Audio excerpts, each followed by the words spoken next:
Good morning, I'm Gail for starting the Joburgtv news updates. Duduzane Zuma to learn his fate today over 2014 fatal accident. The ANC and opposition parties condemn EFF MPs for disrupting Gordon's speech, and manhandling of journalists condemned during pro-Zandile Gudmere protest. Former President Jacob Zuma's son Duduzane will know his fate today when the Randburg Magistrates Court hands down its judgment. Zuma faces a charge of culpable homicide and reckless and negligent driving following a car crash on Johannesburg's M1 in 2014 in which Phumzile Dube was killed. He has said throughout the lengthy trial that he was not guilty of the charges against him. His lawyers argued that he cannot be guilty of culpable homicide because he had no prior knowledge that he would lose control of his car on the night of the fatal accident which claimed Dube's life. The ANC and opposition parties have condemned the conduct of members of the EFF who were ejected from Public Enterprises Minister Pravin Gordhan's budget debate after trying to prevent him from speaking. The EFF members were ordered to leave after insisting they could not allow Gordhan to proceed, claiming he was a constitutional delinquent. There was a tense standoff as EFF MPs approached Gordhan at the podium instead of leaving, and parliamentary security staff were called in to remove them.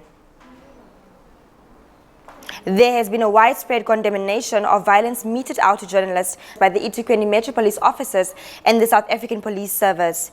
Yesterday, while covering demonstrations by pro-Zandile Gudmere protesters in Durban, ENCA journalist Bamandla Goge was manhandled by officers who demanded him to erase footage taken on his cell phone. Independent media Sihla Mavusa was arrested and later released. The South African National Editors Forum has called on the eThekwini municipality to investigate, while the IFP in KwaZulu-Natal has called on the KwaZulu-Natal Community Safety MEC Mxolisi Kwanda to immediately discipline all officers found to have used force inappropriately against journalists and protesters. Now time for your sports updates with Dr. Hatim Charlie.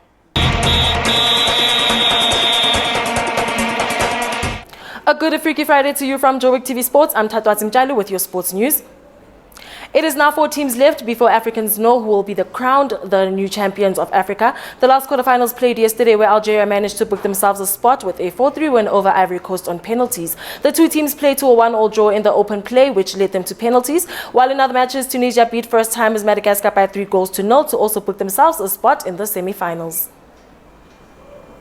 A renewed Serena Williams and a transformed Simona Halep cruised to Wimbledon final. Williams, who was too powerful for Barbara Strykova and won by 6-1, 6-2. The American, who has 26 championships, will on Saturday play in the finals against first-timer Simona, while in the men's 8-time Wimbledon champion Roger Federer will go against Rafael Nadal for the 30th time later today, while world number 1 will play against Roberto Bastina in the first semi-finals. And lastly, the 2019 Women's World Cup has opened doors for Banyana Banyana player Roja Mulaudzi.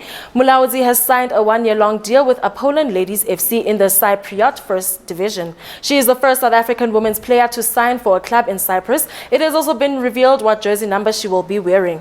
The former Mamelodi Sundowns Ladies FC player says her move came about in a very strange way, but because she had a lot of belief, she followed it through. That is all from the sports desk. Catch your next sports bulletin at midday. Goodbye. Over to your traffic and weather updates.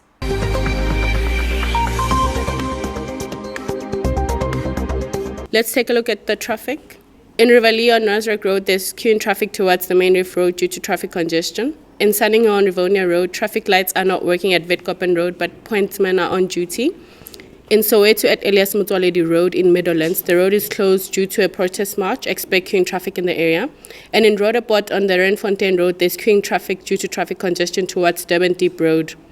Looking at the weather, Johannesburg is at a high of 16 degrees Celsius, Sandton is at a high at 18 degrees Celsius, and Soweto at 19 degrees Celsius. Back to the news desk.